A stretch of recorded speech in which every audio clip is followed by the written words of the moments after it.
A handful of your most loyal crew volunteer to join you. They hoist packs and eye each other with grim satisfaction. That's right, you are the hardiest members of the crew. You are our most important crewmen.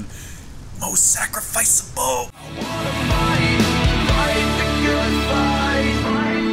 Let's get good. I am the gamer under development, and this is Sunless Skies. Join me as we venture out into the reach of madness. I was actually going to start one of two new series today, guys, but some technical issues occurred, so we're going to do another episode of Sunless today, which is awesome, because I love this game. Okay, so I believe we already checked the wood's edge. Let's go ahead and take a look at the Somerset camp. The shadow of the barrow falls over the camp, a mournful wail carries on the wind. A cluster of scholars has set up camp here. Oh, no. This is right, we were talking to these guys. Now, I believe that we started with the theologian, so let's speak to the dismal paleographer next. I want to save the vituperative classicist for last, because she seems the most, like, on it. Alright, so we're going to speak to the dismal paleographer.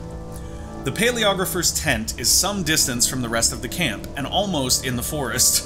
It is smaller and more worn than the tents of the others. Inside, however, the tent is both warm and sturdy. No rain leaks through the oilskin. The paleographer's inks and reference books and old theater handbills are neatly sorted. The paleographer is at a little wooden desk conjugating the subjunctive. Conjugating the subjunctive. That is how you jargon somebody. Okay. So we can ask about his theory, ask him about the other people. Let's start with his theory. Why does he think the Holy Roman Emperor Charlemagne is buried in a forgotten tomb in the high wilderness? The king's duty goes on. It is a little strange, I admit. You certainly won't find this in Einhard, but there are legends that say the great king did not leave his people on death and instead sleeps in a barrow, waiting for their hour of need. He almost smiles. You query, his people. I do not forget that we are British. He pauses for effect. But is our queen not of German parentage? Would not her ancestor look out for her, Europe's greatest monarch, as she embarks on her most significant endeavor? Alright, that's reaching, brother.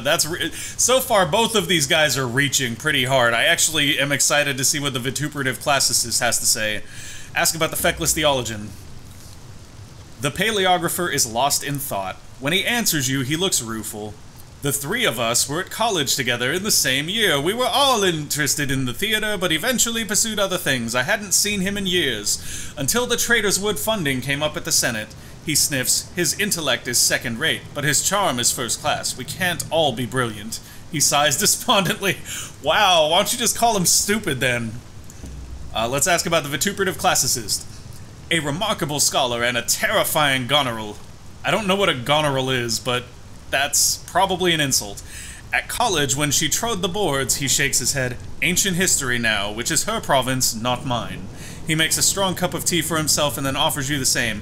Bitterness has curdled her. He sips his drink, then grimaces, like this milk.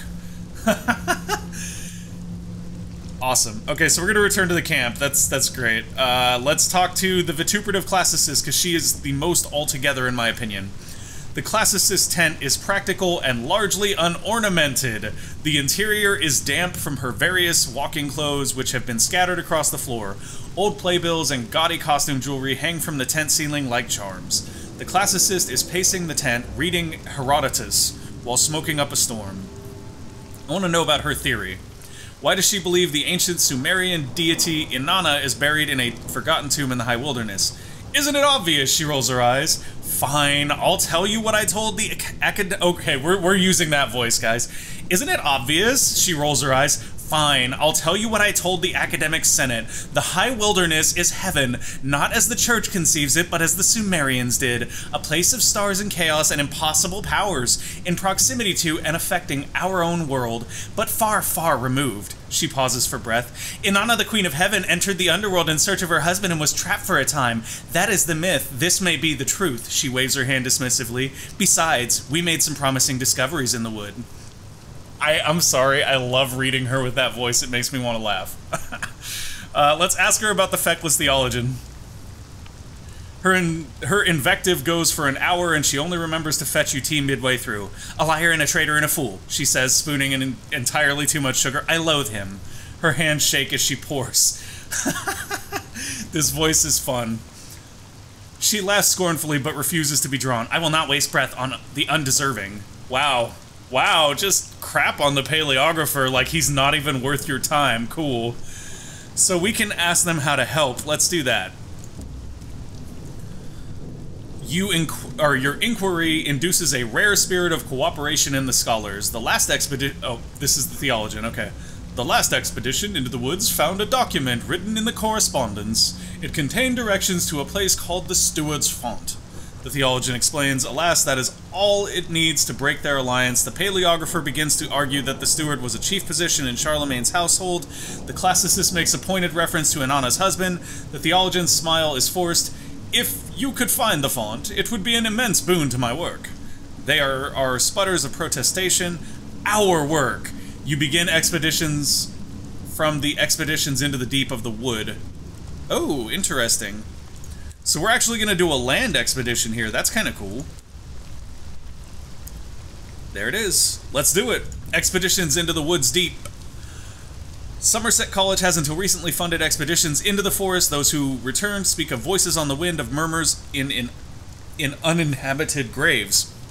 You must first decide how many crew you wish to take with you on your expedition. The more you take, the likelier your success, but at risk of losing them all, then choose your destination. Oof.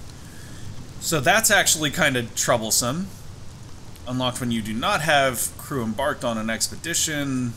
Unlocked